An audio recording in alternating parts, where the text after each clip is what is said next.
Hello, once again. Today it's about culture empowerment.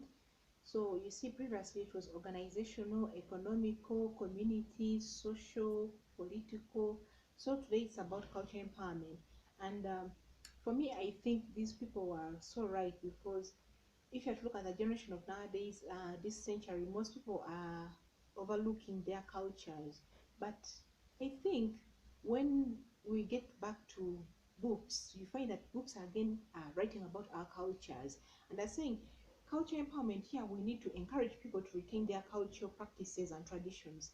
When they tell you to retain your cultural practices and traditions, they're not saying that you really look out from the advancing society. They only want you to buy an idea from your cultural part or your cultural society and try to relate it with the now society and weigh them, and in fact just try to balance it up anyway.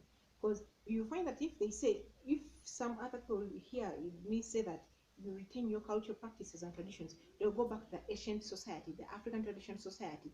But no, they just want you to relate your ancient time and the now time and balance it up and find a way of being neutral with your now society or your now behavior or your now set of mood and everything, or upcoming or upgrowing or upgrooming.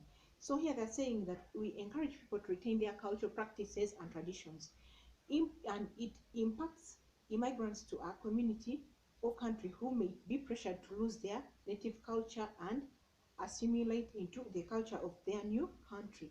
This affects mostly our refugees, and we use it in the layman's language, or in the normal language, that the refugees are affected more when it comes to culture, to the cultural part of it, because you may be an example, you may be a Ugandan and maybe you seek refuge in a faraway country like maybe Holland or Poland, and in that country you find that you have to let go of your culture, tradition, practices and norms and all that, and you have to adapt to the Poland culture or the Poland culture.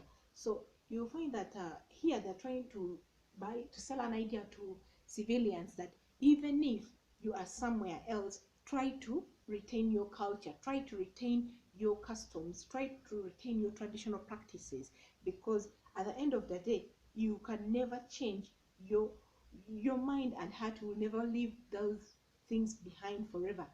You may change your environment, but the mind and heart are always attached to that culture you were brought up from or you grew up from.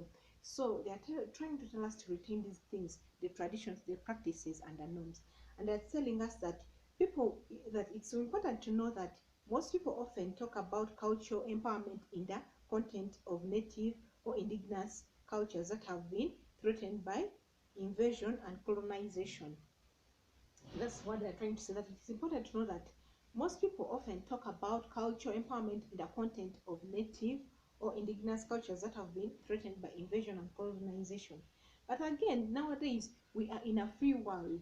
You can mean to revisit your ancient times and bring up your culture, because if they talk of colonization and invasion, those were the long time, those were ancient times where we were still under indirect rule, direct rule, colonial rule. So nowadays we are living in a free country, free world, free life. So you can easily go back and retain and retrieve back those cultural norms, practices, and traditions. So I don't think here we are so much left behind out of it. So whoever feels like I left my culture somewhere, you can go back, do research, and retrieve it back to your offsprings or your people. And they're saying recognizing and learning about culture holidays empowers those cultures, e.g., teaching people to respect cultural traditions even if they don't share them. It empowers those cultures to maintain their traditions and see their value.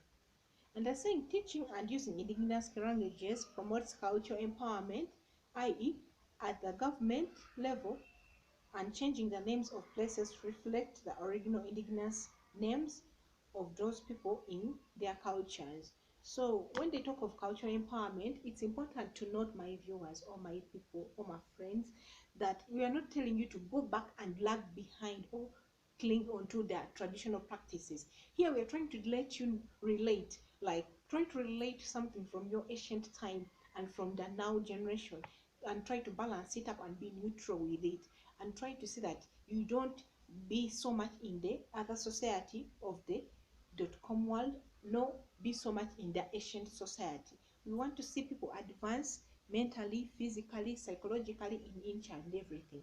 Thank you very much, people. And those of you feel like your culture was invaded during the colonial times, or people during the colonial times, it's never too late to retrieve it back. You can go back, revisit, study, learn about it, and teach it to your offsprings, and you'll be happy with your culture. Thank you very much for your time.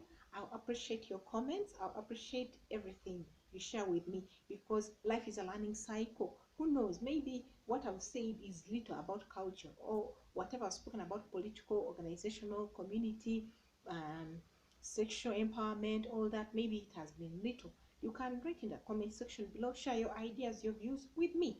Thank you very much for your time. Stay tuned.